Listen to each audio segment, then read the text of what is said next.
Good morning students. आज हम हमारा जो नया चैप्टर है वो स्टार्ट करेंगे। लोकतंत्र क्या और लोकतंत्र क्यों। तो सबसे पहले हम ये समझते हैं कि लोकतंत्र क्या है, लोकतंत्र का अर्थ क्या है, लोकतंत्र की परिभाषा क्या है। इसके अलावा कुछ बातें भी जाननी आवश्यक है कि सरकार कौन कौन सी होती है। सरकार एक प्रकार की नहीं होती। सरकार लोकतंत्र की भी होती है, अधिनायक तंत्र की भी होती है, अपने राजतंत्री भी होती है, तानाशाही भी होती है। हर सरकार की विशेषताएं अलग अलग होती है। अगर हम बात करें कि सबसे उपयुक्त जो व्यवस्था है वो कौन से सरकार की होती है, लोकतंत्र की होती है या फिर तानाशाही की होती है या अधिनायकवादी की होती है या राजतंत्रीय सरकार होती है, तो सबसे श्रेष्ठ अगर हम सरकार की बात करें तो वो सरकार होती है गणतंत्र, यानी अपने जो लोकतंत्र की जो सरकार है वो सबसे उपयुक्त सरकार होती है। क्योंकि इस सरकार में देश की समस्त जनता को समान रूप से शासन में भागीदारी का अवसर प्राप्त होता है और ये अवसर देश में रहने वाले सभी व्यक्तियों को समान रूप से प्राप्त होता है। किसी भी व्यक्ति के साथ लोकतंत्र की सरकार में व्यवस्था में किसी प्रकार का भी भेदभाव नहीं किया जाता, चाहे वो जाति हो, धर्म हो, भाषा हो, वर्ण हो, रंग हो, किसी भी प्रकार से अलग अलग होने के बावजूद भी क्या है, लोकतंत्र में समान व्यवस्था, समान सिद्धांत है वो प्रमुख रूप से कार्य करता है। तो एक प्रकार से कहा जाए तो लोकतंत्र की जो सरकार है वो सबसे उपयुक्त सरकार मानी गई है। हम बात करते हैं लोकतंत्र के सामान्य परिचय की। तो सबसे पहले इसमें बात आती है अपने कि लोकतंत्र है वो क्या है, यानी लोकतंत्र व्यवस्था है उसमें किसकी व्यवस्था है। लोक यानी जनता, तंत्र यानी शासन, यानी वह शासन जिसमें जनता का शासन होता है, वह शासन जिसमें जनता का शासन होता है वो कौन सा शासन कहलाता है, लोकतंत्र। वापस समझिए, लोकतंत्र है, लोक का अर्थ होता है जनता और तंत्र का अर्थ क्या होता है, शासन, यानी ऐसी शासन व्यवस्था जिसमें जनता का शासन होता है वो लोकतंत्र कहलाता है। अब बात करते हैं लोकतंत्र क्या है। तो बात आती है लोकतंत्र शासन का एक ऐसा रूप है जिसमें शासकों का चुनाव जनता करती है, यानी लोकतंत्र के अंतर्गत जनता शासन का संचालन करती है। अब बात आती है जनता है वो शासन का संचालन किस प्रकार से करती है। तो इसमें बात आई आगे, जिसमें शासकों का चुनाव यानी जो प्रतिनिधि है, जो उम्मीदवार है, जो विभिन्न क्षेत्रों से, विभिन्न क्षेत्र में विभिन्न पार्टियों से खड़े हुए हैं, उनका चुनाव कौन करती है, शासकों का चुनाव जनता करती है। यानी लोकतंत्र एक ऐसा शासन व्यवस्था है जिसमें जो शासक है उनका चुनाव यानी उनका जो निर्वाचन है वो किसके द्वारा किया जाता है, जनता के द्वारा किया जाता है। अब बात आती है इसमें लोकतंत्र के अर्थ की, यानी लोकतंत्र का सामान्य अर्थ क्या है और लोकतंत्र को अंग्रेजी में क्या कहते हैं और इसका अर्थ क्या है, इसके बारे में हम विस्तार से चर्चा करेंगे, विस्तार से अध्ययन करेंगे। सबसे पहले बात आती है कि लोकतंत्र को अंग्रेजी में क्या कहते हैं। ध्यान रखना, लोकतंत्र को अंग्रेजी में डेमोक्रेसी कहते हैं। कई बार क्वेश्चन ये पूछते हैं कि लोकतंत्र को क्या कहा जाता है या लोकतंत्र का अंग्रेजी रूपांतरण क्या है। ध्यान रखना, लोकतंत्र का जो अंग्रेजी रूपांतरण है वो है डेमोक्रेसी। आगे बात आती है कि लोकतंत्र है उसको अन्य किस नाम से जाना जाता है, यानी लोकतंत्र है वो अन्य किन नामों से प्रसिद्ध रहा है। तो प्रमुखतः इसके दो अन्य नाम है जो ज्यादा प्रसिद्ध रहे हैं, ज्यादा सामान्य बोलचाल में इस्तेमाल किए जाते हैं, प्रयोग किए जाते हैं। तो बात आती है जनतंत्र और प्रजातंत्र, यानी लोकतंत्र को जनतंत्र भी कहा जाता है और प्रजातंत्र भी कहा जाता है। और ऊपर हमने बात की थी कि लोकतंत्र है वो लोक यानी क्या होती है, जनता, और तंत्र यानी शासन, यानी जनता का शासन किस में होता है, लोकतंत्र की सरकार में। तो बात आई कि लोकतंत्र को प्रमुखतः अन्य किन नामों से जाना जाता है। तो ध्यान रखना, जनतंत्र और प्रजातंत्र के नाम से भी लोकतंत्र को समाज में जाना जाता है। आगे बात आती है कि डेमोक्रेसी जो शब्द है वो कितने शब्दों से मिलके बना है। डेमोक्रेसी जो शब्द है वो कितने शब्दों से मिलके बना है। तो ध्यान रखना, डेमोक्रेसी शब्द है वो 2 शब्दों से मिलके बना है। कितने शब्दों से मिलके बना है? 2 शब्दों से मिलके डेमोक्रेसी शब्द का निर्माण हुआ है, जिसका हिंदी रूपांतरण क्या होता है? लोकतंत्र, और उसका अंग्रेजी रूपांतरण क्या होता है? डेमोक्रेसी।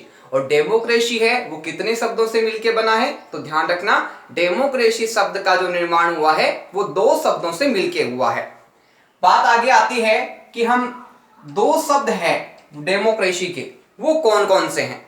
तो ध्यान रखना, इसका जो पहला शब्द है वो है डेमोस। पहला शब्द कौन सा है? डेमोस। और दूसरा इसका जो शब्द है वो कौन सा है? क्रेटिया। इस प्रकार इसके 2 है नाम, कौन कौन से हो गए? डेमोस और दूसरा क्रेटिया। अब ध्यान रखना, डेमोस का अर्थ अलग है और क्रेटिया का अर्थ है वो अलग है। तो सबसे पहले बात करते हैं हम डेमोस की। डेमोस का जो अर्थ है उसे भीड़, जनता या लोग के नाम से जाना जाता है। यानी डेमोस का सामान्य अर्थ क्या बताया गया है? पहली बात, इसको भीड़ भी कहा जाता है, इसको जनता भी कहा जाता है, इसको लोग भी कहा जाता है। तीनों का जो अर्थ है वो सामान्य रूप से जनता से ही संबंधित है। ये किसका अर्थ हो गया? डेमोस का। दूसरा जो इसका शब्द है वो है क्रेटिया। दूसरा शब्द कौन सा है? क्रेटिया, जिसको केशिया भी कई जगह यूज किया जाता है। हम बात करते हैं दूसरे शब्द क्रेटिया की। क्रेटिया का अर्थ क्या है? तो ध्यान रखना, शासन या शक्ति। क्रेटिया का अर्थ क्या है? शासन या शक्ति। और डेमोस का अर्थ क्या हुआ? जनता, भीड़ या लोग। और क्रेटिया का अर्थ क्या हुआ? शासन या शक्ति। अब बात आती है कि अगर हम बात करें डेमोक्रेसी की तो इसका अर्थ मिला के क्या होता है? तो ध्यान रखना, बात आती है कि डेमोक्रेसी अर्थात लोकतंत्र का अर्थ है, यानी डेमोक्रेसी इसका अंग्रेजी रूपांतरण है, हिंदी रूपांतरण इसका लोकतंत्र है। अगर हम इसके अर्थ की बात करें तो इसका अर्थ होता है लोगों का शासन। यानी लोकतंत्र किस व्यवस्था को कहा जाता है? जिसमें जनता के द्वारा शासन व्यवस्था का संचालन किया जाता है। आगे इसमें बात आती है कि अर्थात जनता की शक्ति पर आधारित शासन। अगर आपसे पूछा जाए कि लोकतंत्र का जो शासन व्यवस्था है वो किस पे आधारित होती है, तो इसका सामान्य सीधा अर्थ है कि लोकतंत्र है वो जनता की शक्ति, यानी जनता की शक्ति पे आधारित जो शासन व्यवस्था है वो लोकतंत्र की शासन व्यवस्था बताई गई है। आगे इसमें बात आती है परिभाषा की। अब तक हमने बात की इसके अर्थ की। अर्थ में इतना ध्यान रखना है सबसे पहले कि जो लोकतंत्र है उसको जनतंत्र और प्रजातंत्र कहा जाता है, और लोकतंत्र का अंग्रेजी रूपांतरण डेमोक्रेसी है। ये 2 शब्दों से मिलकर बना है, डेमोस और क्रेटिया। डेमोस का अर्थ होता है भीड़, जनता या लोग, और क्रेटिया का अर्थ होता है शक्ति या शासन। और इसका संयुक्त अर्थ की बात करें तो जनता की शक्ति पर जो आधारित शासन बताया गया वो कौन सा शासन बताया गया है? लोकतंत्र का शासन बताया गया है। आगे बात आती है इसमें परिभाषा की। हम सबसे उपयुक्त जो परिभाषा बताई गई है उसके बारे में विस्तार से चर्चा करेंगे, विस्तार से अध्ययन करेंगे। सबसे पहले बात आती है ये जो परिभाषा है ये किसने दी है? अब्राहम लिंकन ने लोकतंत्र की सटीक और उपयुक्त परिभाषा दी है, जिसके बारे में हम विस्तार से चर्चा करेंगे। इन्होंने बताया लोकतंत्र जनता के लिए जनता के द्वारा शासन है। इन्होंने लोकतंत्र का परिभाषा क्या बताई कि लोकतंत्र है वो किसका है? जनता का है।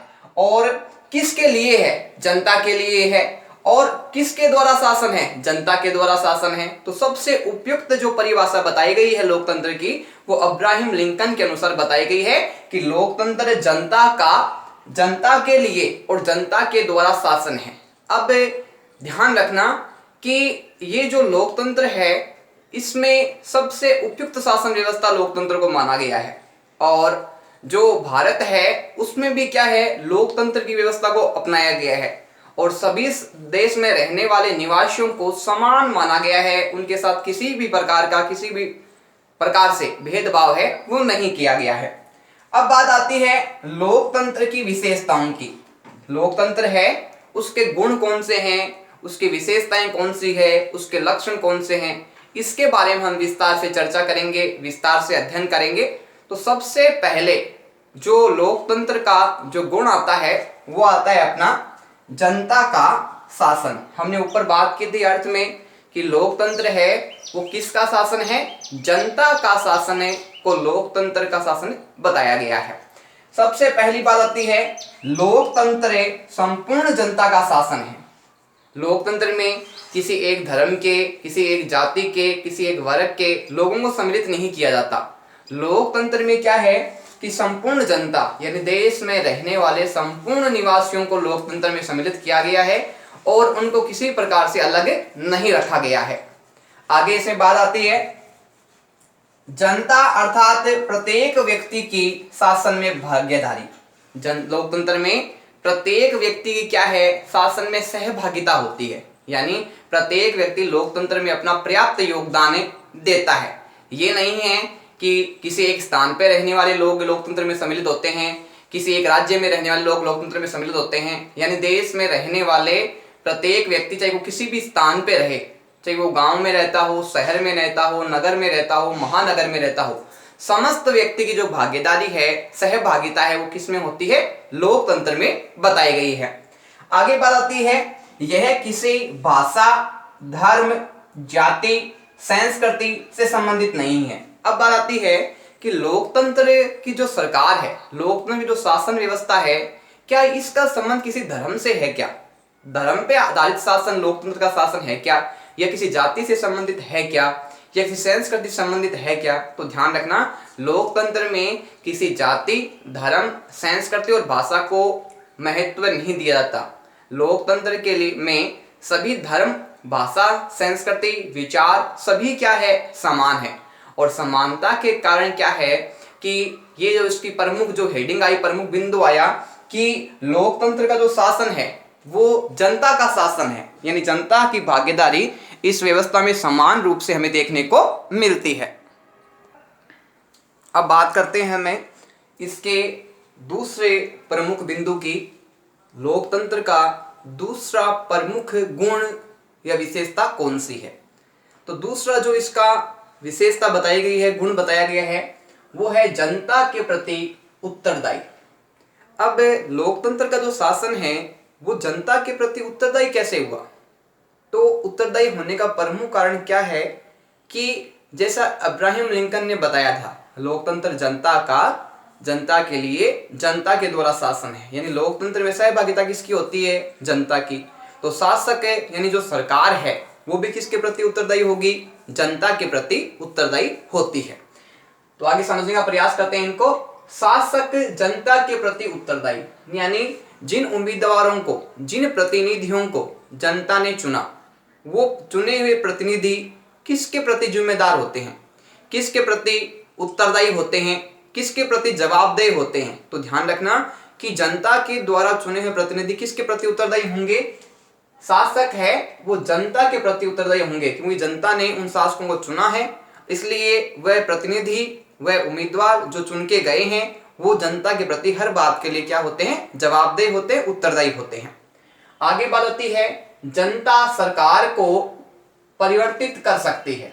जनता के पास ये अधिकार है जो उसको संविधान ने दिया है कि जनता सरकार को बदल सकती है, उसको परिवर्तन कर सकती है। कारण क्या होता है कि भारत में एक निश्चित समय के बाद में चुनाव होते हैं और चुनाव के समय जनता को ये वापस अवसर मिलता है कि जिस सरकार को उन्होंने पहले चुना था उसको वह दोबारा चुनना चाहती है या नहीं चुनना चाहती। अगर उस सरकार ने अच्छे कार्य किए हैं, विकास से संबंधित कार्य किए हैं, जनता को समस्याओं से दूर करने का प्रयास किया है, जनता का अधिक से अधिक लाभ करने के लिए विभिन्न योजनाओं का निर्माण किया है, तो ऐसी सरकार को जनता परिवर्तित नहीं करती। लेकिन जो जनता के प्रति जवाबदेह नहीं होती, जनता के विकास से संबंधित कार्य नहीं करती, ऐसी सरकार को जनता निश्चित समय के बाद में परिवर्तित कर देती है। आगे बात आती है निश्चित समय के बाद मतदान। भारत एक लोकतंत्र देश है जिसमें चुनाव व्यवस्था है वो प्रमुखतः समय के अनुसार निर्धारित की गई है।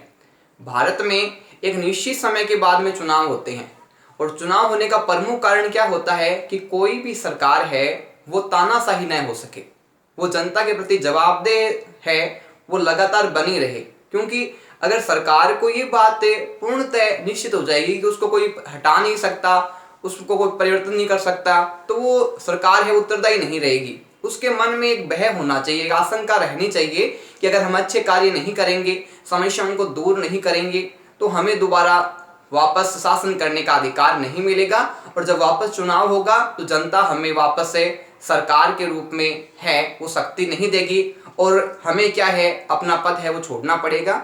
इसलिए इन दोनों गुणों के आधार पे ये बात स्पष्ट होती है कि जो सरकार है यानी जो प्रतिनिधि है वो जनता के प्रति क्या है, पूर्णतः उत्तरदायी होते हैं।